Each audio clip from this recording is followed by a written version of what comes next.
And then again, like there's just a lot that really goes into the whole setup process. We have to take payments manually. And then, like, what if a payment doesn't go through? What if a payment fails? So I know how intense it can be just on the payment processing side.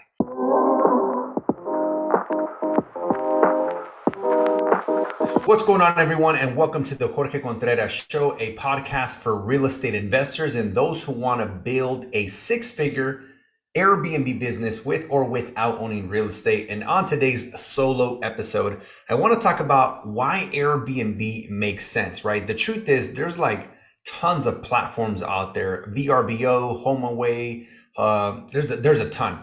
And so why Airbnb over all the other platforms? The second thing I want to talk about is why do I only host on Airbnb and not on all these other platforms? And just why, I went with Airbnb over all the other platforms. But one of the things that I want to first kick off with is why I decided to get into Airbnb, period. Now, here's the thing. Over the last 15 years, I've started a ton of businesses that I built to multiple six and even seven figures. And anytime you start a business, one of the two most important things is marketing and sales. Obviously, it takes a lot of time, takes a lot of energy to develop those systems, set up those merchant accounts. It's a lot of work, customer service.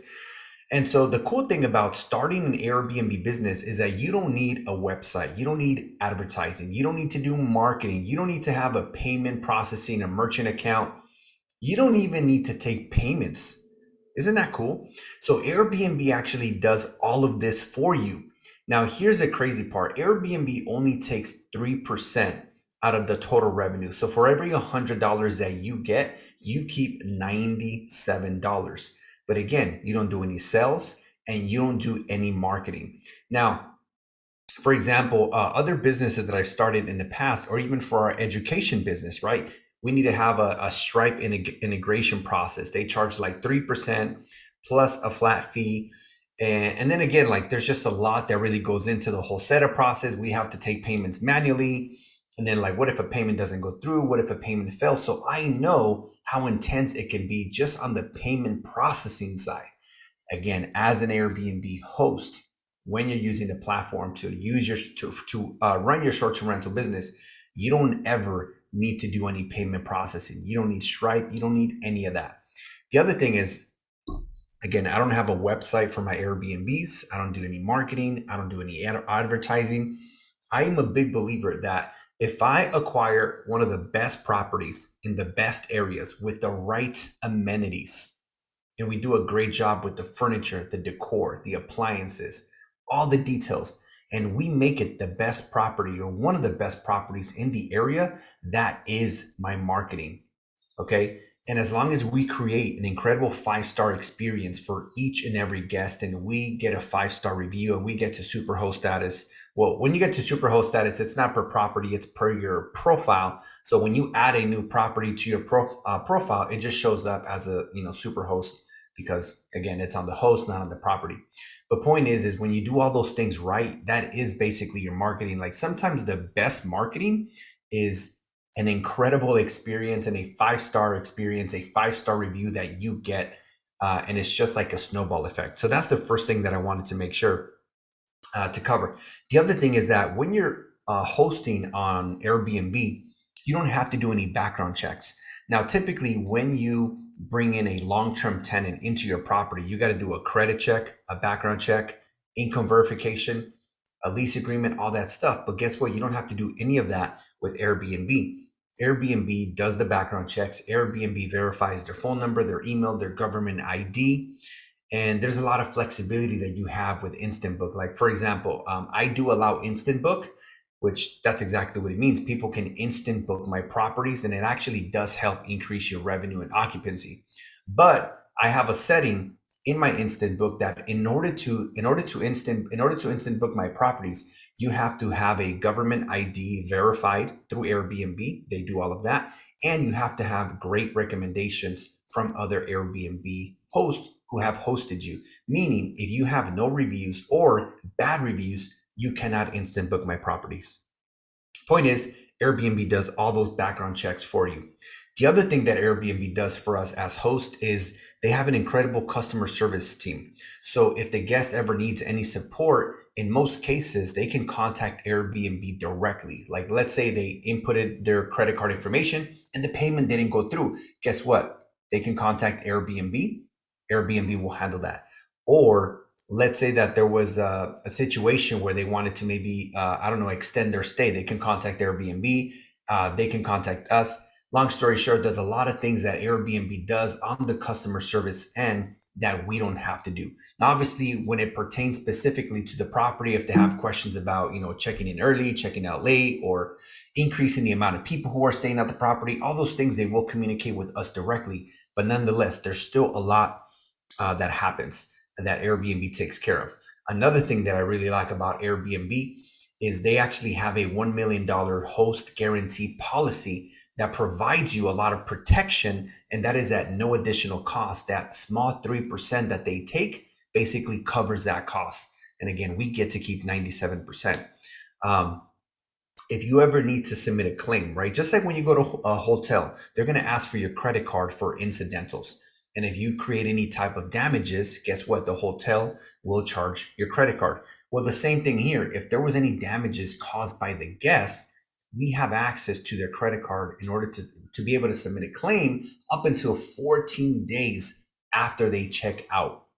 So again, Airbnb has a claims and a resolutions department. And typically we submit the claim. When I started the business, it was me and my wife, mostly me submitting the claims. Once we started to grow and scale, we hired a virtual assistant in Mexico and in the Philippines, and now they submit the claims. And typically the process is they want us to find a solution, within 3 days. And if we're unable to come to a, mutual agreed upon solution, then we can escalate into the Airbnb resolution department, and somebody comes in and provides the support and, basically help with anything that we need. But this is really good, like I said, because people who are just getting started into Airbnb always have this concern, like, well, what if they damage the property? Like, is the landlord going to be responsible? Am I going to be responsible? So usually this is the solution that I always share with people. Look, if the damage that happened at the property had nothing to do with your guests, but everything to do with normal wear and tear. For example, let's say there was a leak on the roof because, I don't know, maybe a branch, fell from a tree and now there's a leak, like a hole started raining, now there's a leak. Well, that had nothing to do with your business. Or maybe the AC went out, or there's an issue with the electrical panel. Point is anything that's just from wear and tear and had nothing to do with your guest, the owner's going to be responsible for, just like if they had a long-term tenant. However, anything that is directly caused by your guest, us as a host will be responsible, right, to give the landlord peace of mind. And then we are going to charge their card on file for any type of damages or incidentals. So that's typically the way it works. So in case you were wondering, that's basically the way it works. And then just 3 other things that I wanted to share, because I've learned, now being an Airbnb entrepreneur for 5 years and coaching for almost 4 years, over 3,000 people that have gone through my programs. People always say like, hey, what are the tips if I'm just getting started? So just to kind of wrap this up, I want to share 3 things that are the most important things when starting an Airbnb subleasing business. Okay. And number 1 is you need to make data-driven decisions. Okay. There are softwares out there that allow you to look at the revenue and occupancy of existing Airbnbs in the area that you want to launch. And you can look at similar properties. Like, let's say you found a property on Zillow.com, and maybe it's a 3-2 with a pool, I don't know, 5 miles from the beach, and it's 1,200 square feet. And if you find other similar properties that are already active short-term rentals, and you could see that they're making 2 to 3x what you're going to rent this property for, then boom, that's how you make a data-driven decision. You don't want to just launch in any area. You want to make sure that the property you want to launch, that there are similar properties 2 to 3xing what you're going to pay in rent. That's how you validate an area. So when people ask me like, Jorge, well, what if I can't pay the rent? What if I don't make enough money? The way people make that mistake is they're not making data driven decisions. Make data-driven decisions. The second thing that is second most important is ordinances. You have to validate if a city already has regulation in place. And by the way, the safest place to launch a short-term rental is where there is already regulation, meaning you need a permit to launch the short-term rental. That is the safest place because it's very unlikely that they're going to change their ordinance. And if they do, it's usually very subtle. It doesn't make any huge impacts. Second safest place to launch a short-term rental is where there is no regulation, right? And then, of course, the third possibility is where they don't allow short-term rentals, period. You want to stay away from those areas. You don't want to go through all that work, investing all that time and money just to have something that's going to be short-lived. If you want to build a sustainable, scalable business, launch in areas where there's already regulation or the regulation isn't there yet, right? The third and final thing is that you have to get educated and familiar with contracts. You have to understand the verbiage, what needs to go in the contracts. And usually there's two things that are the most important. Number one, it just say your name has permission to use this property as a short-term rental. And number two, your name has permission to change the locks on the property. Why? Because we're going to set up a keyless entry in order to automate the entrance and exit of each and every guest. And that's it, guys. Those are the three tips and the biggest reasons why I decided to start an Airbnb business and why I only use Airbnb as a platform. For those of you listening to this podcast, in the description down below, I do have a free ebook. I also have a free webinar coming up on Tuesday, May 3rd. Just go to my Instagram, which you should find also down below in the description, and you'll be able to find it on my bio. With that being said, guys, thank you so much for checking out this episode, and I will see you guys on the next one. Thanks.